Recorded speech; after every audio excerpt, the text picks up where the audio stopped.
So now I'm going to ask a very tailored question for our student population. So not just the students you worked with today, but for other students in our Master of Fine Arts program, maybe other students who are tuning in from other Master of Fine Arts programs, and also for people who are attempting to make a life as a writer. And I'm curious what advice you would give to people who are embarking on this road. And maybe if you could talk a little bit about your own sort of history with it. Yeah, so basically, I think the biggest advice I would have is throw away the clock. Don't have a plan because you're going to be disappointed. I'll speak from personal experience. I really, when you and I were together in that MFA program, my goal was to be published by the time I was 30, to have Together Tea published by the time I was 30. It was published when I was 42. In the meantime, life happened. I moved to different continents. I had babies. I took 6 to 7 years off entirely from writing. I worked. I won't go into every detail, but there were many detours. And if I had been committed to that plan as the be all end all, I would have given up because clearly I had failed. I did not fulfill that plan and I would have given up.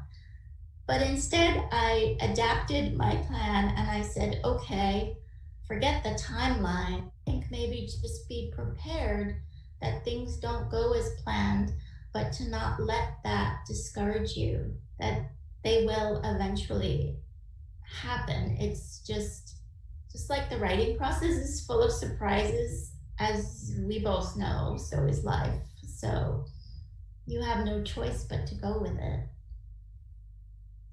I agree completely. Yes, and I think that's a very accurate description of it.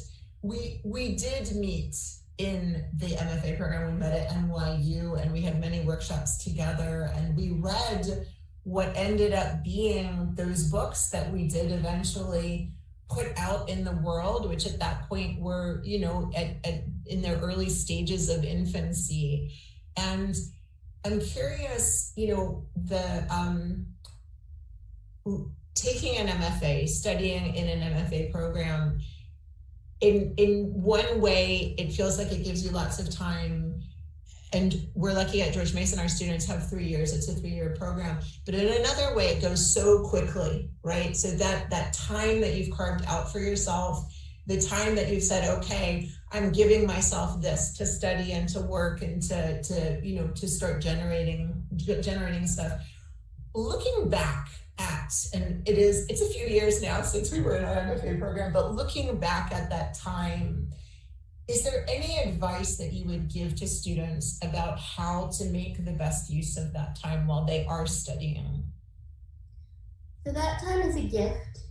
And I know we all go into those programs aware of how special it is because we have carved out the time.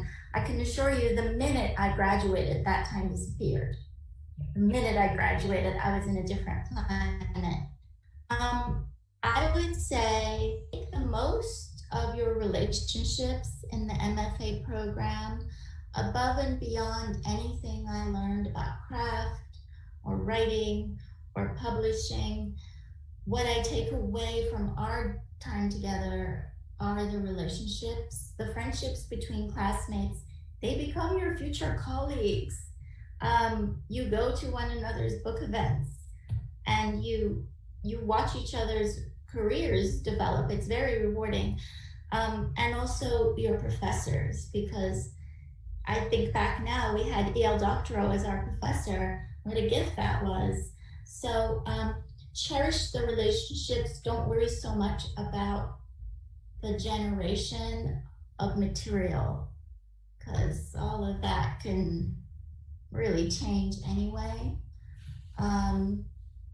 And if your MFA experience isn't perfect, that's okay too. I was pregnant twice during our MFA program. Life happens. So you just adjust. Mhm.